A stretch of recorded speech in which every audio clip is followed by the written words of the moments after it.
Kodakara farmers service സഹകരണ ബാങ്കിലേക്ക് നടക്കുന്ന തെരഞ്ഞെടുപ്പിൽ ഐക്യ സഹകരണ മുന്നണി സ്ഥാനാർത്ഥികളെ വിജയിപ്പിക്കുന്നതിനു വേണ്ടി കൊടകര കിടങ്ങത്ത് ജെയിംസ് ഹാളിൽ കൊടകര മറ്റത്തൂർ മണ്ഡലം കമ്മിറ്റിയുടെ നേതൃത്വത്തിൽ കൺവെൻഷൻ നടത്തി.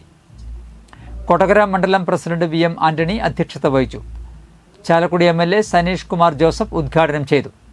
മറ്റത്തൂർ മണ്ഡലം president Shafi Kallupparambil, UDF chairman advocate CG Balachandran, MK Shine, Ranjith Kaippally, VL Johnson, Vinayan Thottappally, Ranjith VR, Baiju Arakkal, Johny മാഞ്ഞാങ്ങ, ബാബു കൊട്ടേക്കാട്ടുകാരൻ, ജോയ് ചെമ്പകശ്ശേരി, അരുൺകുമാർ PK, സൊസൈറ്റി മുൻ ഡയറക്ടർമാരായ കൃഷ്ണൻകുട്ടി നായർ, ജോയ് കുയിലാടൻ, MK വിജയൻ, അംബുജാക്ഷി പാട്ടത്തിൽ എന്നിവർ സംസാരിച്ചു.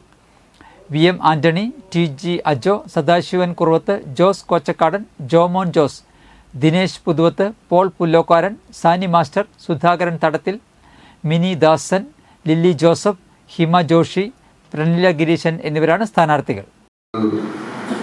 കോൺഗ്രസിന്റെ നേതൃത്വത്തിൽ ആരംഭിച്ച ഈ ബാങ്ക് കുറെ വർഷക്കാലം കോൺഗ്രസിന്റെ നേതൃത്വത്തിൽ ഐക്യജനാധിപത്യ മുന്നണിയുടെ ഭരണ സാന്നിധ്യത്തിലായിരുന്നു.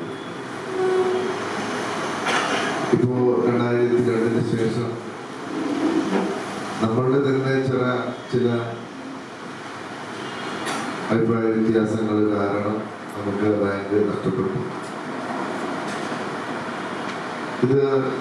ഈ തെരഞ്ഞെടുപ്പ് കൊടകര ഫാർമേഴ്സ് ബാങ്കിന്റെ നിലനിൽപ്പിന് വേണ്ടിയിട്ടുള്ള ഒരു പോരാട്ടമാണ് ഇപ്പോൾ ഐക്യ ജനാധിപത്യ മുന്നണി.